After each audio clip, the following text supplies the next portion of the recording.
Hello students, बेटा हम twelfth class में डिफरेंशिएशन 5th चैप्टर कर रहे थे, जिसमें 7.8 में हम रोल्स थ्योरम कर चुके हैं। आज हम करेंगे Lagrange's mean value theorem. Lagrange's mean value theorem में देखिए, सबसे पहले इसकी स्टेटमेंट में क्या है, बिल्कुल रोल्स थ्योरम की तरह है, बस इसमें है if F x is defined in close interval such that function is जो है आपका F x is continuous on close interval, बिल्कुल उसी की तरह फंक्शन क्लोज इंटरवल में कंटिन्यूस होना चाहिए, डेरिवेबल होना चाहिए ओपन इंटरवल में।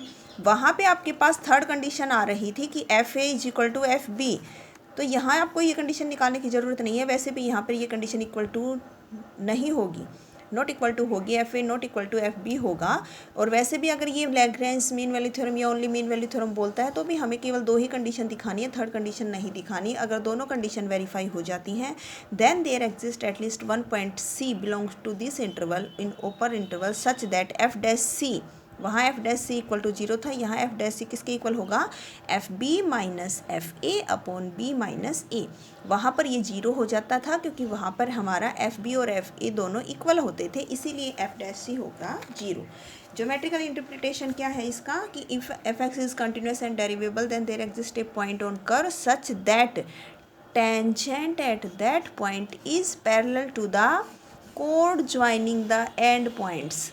ध्यान रखना, हमें सीधा भी ऐसे पूछ लिया जाता है कई बार कि find the point on the curve at which, अगर ये बोला जाए कि tangent is parallel to X axis तो आपको वही पता लग जाना चाहिए कि रोल्स थ्योरम के बारे में बात हो रही है, क्योंकि रोल्स थ्योरम में जो सी पॉइंट आता है उस पॉइंट के ऊपर टेंजेंट पैरेलल होती है एक्स एक्सिस के। लेकिन इस मीन वैल्यू थ्योरम में जो टेंजेंट होती है at that point is parallel to the कोड ज्वाइनिंग द एंड पॉइंट्स, मतलब वो जो ए और बी होते हैं उन दोनों को मिलाकर जो कोड बनेगी उन कोड के पैरेलल होती है टेंजेंट। टेंजेंट कोड के पैरेलल मीन वैल्यू में और टेंजेंट एक्स एक्सिस के पैरेलल रोल्स थ्योरम में। अब इसके क्वेश्चंस बिल्कुल सिंपल हैं आपके mean value theorem Rolle's theorem की तरह। फोर्थ क्वेश्चन जो है 7.8 का 3 तक के क्वेश्चंस में रोल्स थ्योरम थी, इसमें हमें मीन वैल्यू थ्योरम से दिखाना है। तो मीन वैल्यू थ्योरम की तरह सबसे पहले तो हम ये बताएंगे कि ये फंक्शन हमारा कैसा फंक्शन है, पोलिनोमियल फंक्शन है। पोलिनोमियल फंक्शन है तो हमारा ये फंक्शन कंटिन्यूस होगा एट एवरीवेयर, तो ये हमारा क्लोज इंटरवल में भी कंटिन्यूस हो जाएगा, लिखना है polynomial function is continuous at everywhere, इसलिए so f x is continuous in close interval A b नहीं, ए और बी की वैल्यू दे रखी है। क्लोज इंटरवल आएगा 1 एंड 4 है, 1 और 4 में। सेकंड पॉइंट होता है डिफरेंशिएशन का, तो डिफरेंशिएशन निकाल दीजिए, एक्स स्क्वायर का 2x माइनस 4। अब ये जो हमारा एफ डैश एक्स है ये क्या कर रहा है, एग्जिस्ट करेगा ना इस इंटरवल में, ओपन इंटरवल है जो है आपका 1 से 4 तक एग्जिस्ट करेगा। इसका मतलब फंक्शन आपका डेरिवेबल भी हो गया, फंक्शन डेरिवेबल भी है कंटिन्यूस भी है, दो ही कंडीशन है, दोनों वेरीफाई हो गई। क्या हो गई आपकी, both the condition of mean value theorem are satisfied, दोनों कंडीशन आपकी सेटिस्फाइड हो गई, दोनों कंडीशन सेटिस्फाई हो गई। Then there exist at least one point C belongs to open interval A B, लिख लीजिए, चलो कोई नहीं, ए बी, फिर ए और बी के बारे में बता दीजिए। एंड सच दैट कि जो आपका एफ डैश सी है वो किसके इक्वल होगा, वो होगा आपका f b minus f a upon b minus a. F dash c किसके इक्वल होगा, f b minus f a upon b minus, तो एफ डैश सी देखिए हो जाएगा आपका किसके इक्वल, एफ फोर निकालिए, यहाँ पे 4 पुट कीजिए, 4 पुट करेंगे तो 4 का स्क्वायर, यहाँ 4 और यहाँ ये आपका 3, ये तो हो गया F4। चाहे आप अलग से निकाल के बाद में वैल्यू पुट कर दीजिए, यहाँ पे 1 पे निकालेंगे, 1 का स्क्वायर 1, 4 1 जा 4 एंड माइनस 3 अपॉन बचेगा 3।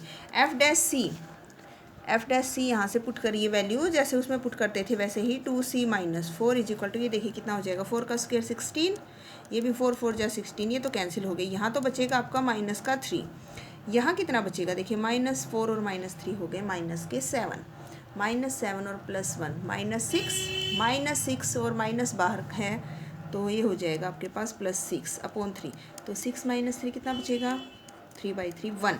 2c minus 4 is equal to 1, तो माइनस का 4 उधर जाके प्लस का 4 हो गई ये 5, तो c की वैल्यू आ जाएगी 5/2।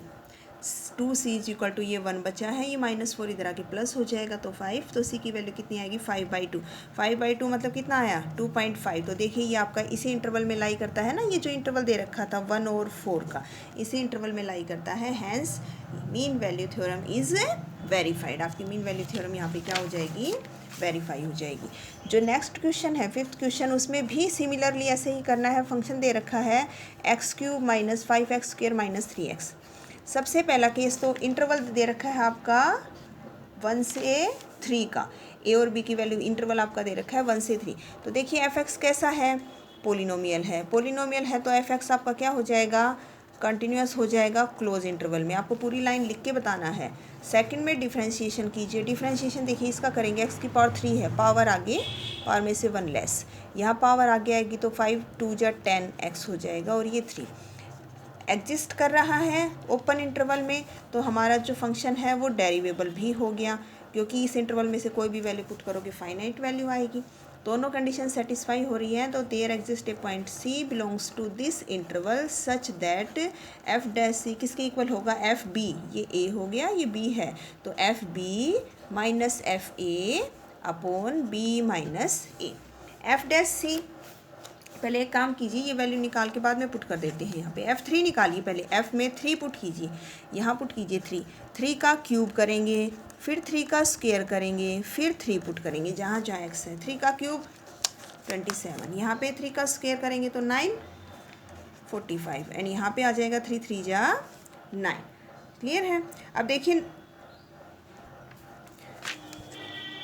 कितना बचेगा, देखिए 45 और माइनस के 9, 9 और 45 हो गए -54, -54 और प्लस 27, तो कितने बचेंगे, माइनस के 27 बच जाएंगे। अब फिर हम पुट करेंगे 1 पुट करेंगे, तो यहाँ पे 1 पुट कीजिए, 1 क्यूब 1 का स्क्वायर, फिर यहाँ 1, तो देखिए 1 -5 -3, -5 और -3 -8 और +1, तो कितने बचेंगे -7।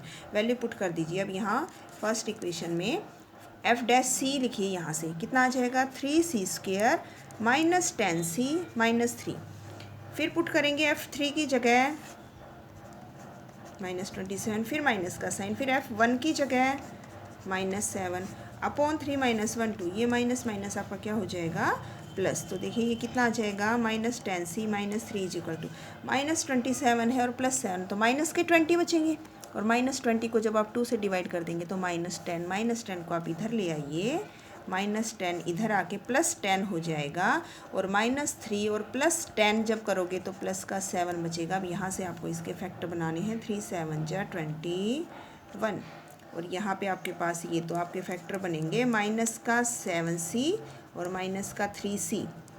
फैक्टर बना के जब आप यहाँ से सोल्व करोगे तो एक फैक्टर 3c - 7 बचेगा आपका, और एक फैक्टर बचेगा आपका c - 1। तो यहाँ से एक वैल्यू c की 1 आएगी, जब c - 1 0 के इक्वल पुट करोगे तो -1 इधर आ जाके प्लस, और एक आएगी 7/3। तो यहाँ पे देखिए आपको ये c = 1 वाली नेगलेक्ट कर देनी है, क्योंकि जो c है वो ओपन इंटरवल में लाई करता है, 1 और 3 के बीच में होना चाहिए, 1 नहीं हो सकता, 3 नहीं हो सकता। तो ये 1 वाली वैल्यू को नेगलेक्ट करेंगे, हमारी वैल्यू ये आएगी 7/3, क्योंकि ये आपकी कितनी आएगी 3 2 जा 6 एंड 3 3 जा, ये 2.3, ये वैल्यू इसके बीच की आएगी, तो हमारा c कितना आ जाएगा 7/3। अब जो आपका इस एक्सरसाइज का जो लास्ट क्वेश्चन है 6th क्वेश्चन, उसमें इसने ये कहा है कि सेकंड क्वेश्चन में जो आपको फंक्शन दे रखे थे, 3 पार्ट थे आपके सेकंड क्वेश्चन के। सेकंड क्वेश्चन में आपके ये 3 पार्ट दे रखे थे। इन 3 पार्ट्स में फर्स्ट पार्ट में आपको x इंटरवल दे रखा था 5 से 9 का, सेकंड पार्ट में आपको इंटरवल दे रखा था -2 से 2 का, और थर्ड पार्ट जो था आपका वो आपका f(x) दे रखा था x² -1, और ये आपका इंटरवल दे रखा था 1 से 2 का।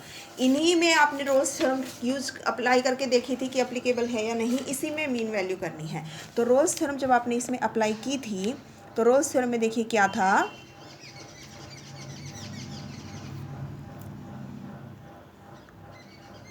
रोल्स थ्योरम में क्या था, रोल्स थ्योरम के टाइम पे जब हमने यहाँ से निकाला था तो हमने इसके बीच में एक वैल्यू लेके 5 और 9 के बीच में कोई एक वैल्यू लेके, जैसे हमने 6 लेके लेफ्ट हैंड लिमिट और राइट हैंड लिमिट निकाली थी, वो इक्वल नहीं आई थी।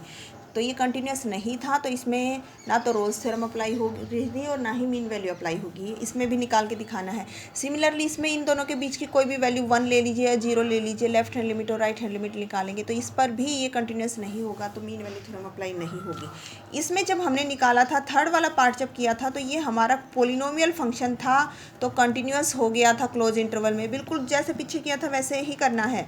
सेकंड, ये हमारा जब डिफरेंशिएशन कर रहे थे तो 2x आया था और डिफरेंशिएशन एग्जिस्ट कर रहा है ओपन इंटरवल में, तो फंक्शन हमारा डेरिवेबल भी था।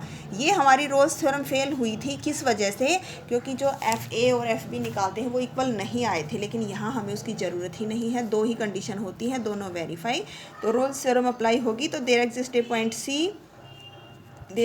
Point C belongs to this open interval और सच दैट F' किसके इक्वल होगा? FB, ये B है, माइनस F ये A होगा, first point, and B minus A। तो निकाल दीजिए F', यहाँ से 2C हो जाएगा is equal to F2। 2 put कीजिए फंक्शन में, 2 का स्क्वायर करेंगे 4 माइनस 1 3। F1 पुट कीजिए तो 1 का स्क्वायर 1, 1 माइनस 1 0 अपॉन 2 माइनस 1 1, तो 2C इज इक्वल टू 3। तो C की वैल्यू आएगी 3/2 एंड 3/2 मतलब 1.5, और ये आपका इसी इंटरवल के बीच में लाई करता है। Hence mean value theorem is verified. अब यहाँ पे आपके 7th चैप्टर की 7.8 तक की एक्सरसाइज कंप्लीट होती है। अगर किसी बच्चे को कोई डाउट हो यहाँ पे तो आप पूछ सकते हो। Okay, thank you.